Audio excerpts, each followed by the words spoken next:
I didn't hear the door open. I only felt the cold draft from the hallway hit my ankles. My son was standing there in his dinosaur pajamas, holding a plastic tiger. He didn't say anything. He just stared at me, his eyes wide and unblinking in the gray morning light. I was sitting on the edge of the bed, my hands shaking as I tried to shove a thick envelope under the mattress. My heart was slamming against my ribs so hard I thought he could see it through my shirt. "Go back to bed, Sammy," I whispered. My voice sounded thin, like paper tearing. He didn't move. He looked at the edge of the white envelope sticking out from the sheets. Then he looked at me. "Daddy, why are you crying?" I wasn't even aware the tears were falling. I wiped my face with the back of my hand, but the salt stayed on my skin. I realized then that my life was over, or at least, the life I had spent 10 years building was gone. Everything changed because of a knock I never expected to hear. 6 months ago, our life was a picture of boring, beautiful perfection. I worked as a senior auditor for a firm downtown. It was a job of numbers, spreadsheets, and predictable outcomes. My wife, Elena, was a landscape architect. She spent her days dreaming up gardens for people who had too much money. We had a 3-bedroom house in a neighborhood where people actually waved at each other. Every morning the routine was the same. I'd make the coffee, she'd pack Sammy's lunch, and we'd argue over whose turn it was to take the trash out. It was a good life. It was safe. But safety has a way of making you feel invisible. I remember sitting in my office one Tuesday, staring at a screen that felt like it was burning my retinas. My boss had just passed me over for a promotion for the 3rd year in a row. He told me I was steady. He told me I was reliable. In that world, those are just polite words for easy to ignore. I went home that night and looked at our mortgage statement. Then I looked at the repair estimate for the roof. Then I looked at Sammy's college fund, which was growing at the speed of a dying snail. I felt like I was drowning in a very shallow pool. I didn't want a Ferrari. I didn't want a mansion. I just wanted to breathe without feeling the weight of the next 30 years pressing down on my lungs. Then came the first shift. It started with a mistake that wasn't mine. I was auditing a mid-sized logistics company. Their books were a mess, but as I was digging through the digital archives, I found a ghost account. It wasn't a large amount. Not at first. It was just a few $1,000s that had been routed through a defunct vendor. My job was to flag it. I had the cursor hovering over the report discrepancy button. I sat there for an hour in the silence of the office. Everyone else had gone home. The only sound was the hum of the vending machine in the hallway. I thought about the roof. I thought about the way Elena's face looked when she checked the grocery totals. I didn't click the button. Instead, I moved the file into a private folder and encrypted it. That night, I didn't sleep. I lay in bed listening to Elena's steady breathing. I felt like I had a live wire under my skin. A week later, I went back into the system. I found a way to divert a small payment, just $1,200, into an offshore account I'd set up years ago for a travel hobby I never started. It was so easy, it was sickening. When the money cleared, I didn't feel guilty. I felt powerful. For the first time in years, I wasn't just a cog in the machine. I was the one turning the gears. But secrets are heavy. They don't stay in folders. They follow you into the kitchen. They sit with you at the dinner table. I started staying late at the office. I told Elena it was the new quarter's workload. "You're working too hard," she'd say, leaning her head on my shoulder. "You look pale." "I'm fine," I'd tell her. "I'm just trying to get us ahead." The escalation happened faster than I thought possible. Once you realize how easy it is to take a little, your brain starts justifying taking a lot. 1,200 became 5,000. 5,000 became 15. I wasn't spending it. That was the irony. I was just watching the numbers climb in that hidden account. It was like a scoreboard for a game only I was playing, but the stress started to bleed through the cracks. I became hyper-aware of every sound in the house. Every time the phone rang, I jumped. Every time a car slowed down in front of our driveway, I held my breath. One night, Elena found me in the basement at 2 a.m.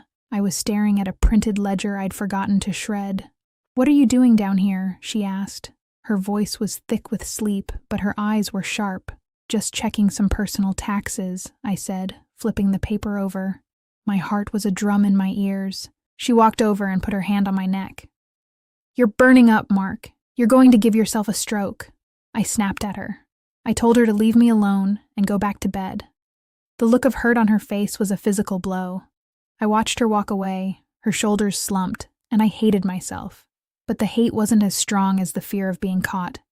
I started carrying the cash in an envelope. I don't know why. Maybe I wanted to feel the weight of it. Maybe I wanted to remind myself why I was doing this. I hid it in the one place I thought was safe, the master bedroom under the corner of the mattress.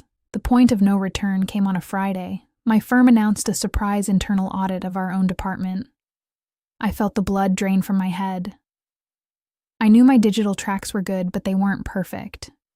If they looked at the logistics account, they'd find the hole, and if they found the hole, they'd find me. I spent the whole day in a fugue state. I deleted files. I scrambled codes, but the more I moved, the more evidence I left behind. I came home that evening and didn't speak to anyone. I went straight to the bedroom and locked the door. I pulled the envelope out. There was nearly $40,000 in there now.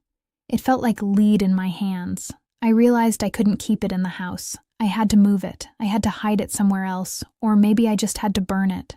I sat there on the bed, the envelope in my lap, crying because I realized I had traded my peace for a pile of paper. I had traded the trust of the woman in the other room for a number on a screen. That's when the knock happened. It wasn't a loud knock. It was the soft, rhythmic tapping of a 5-year-old's knuckles. "Daddy?" I froze. I didn't answer. I thought if I stayed perfectly still, he would go away. But the door wasn't latched properly. It drifted open.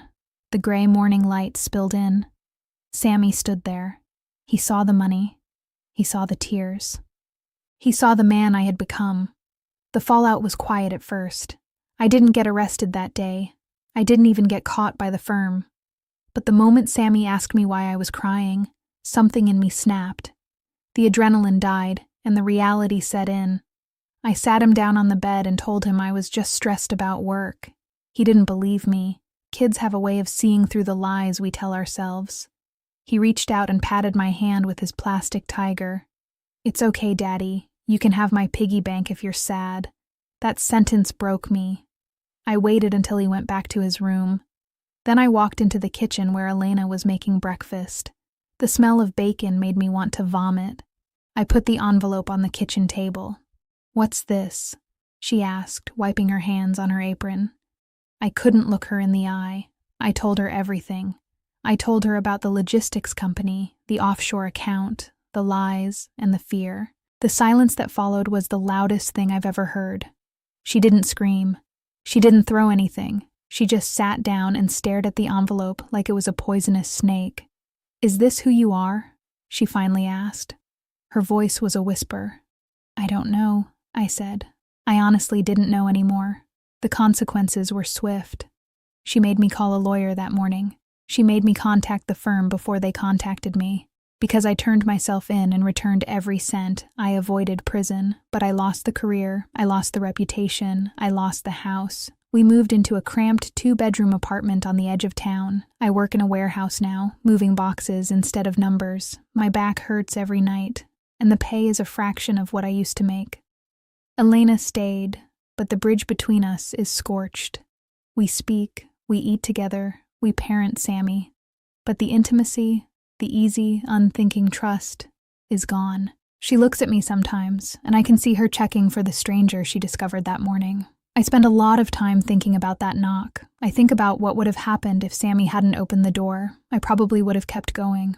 I would have taken more. I would have built a bigger mountain of lies until it eventually collapsed and buried all of us. He didn't just catch me. He saved me from becoming the man I was trying to be. Every morning now, when I hear him running down the hallway, my heart still skips a beat. Not out of fear, but out of a strange, painful gratitude. I lost everything I thought I wanted, but I kept the only things that actually matter. I look at the small plastic tiger sitting on my dresser every day. It's a reminder that the truth doesn't just set you free, it strips you bare until there's nothing left but the person you were always supposed to be. I used to be afraid of the dark, but now I'm only afraid of the silence. Because in the silence, you have to listen to your own heart, and my heart still has a lot of explaining to do. I never thought a child's toy could feel heavier than $40,000 in cash, but every time I look at Sammy, I realize that some debts can never be repaid, no matter how many spreadsheets you fix.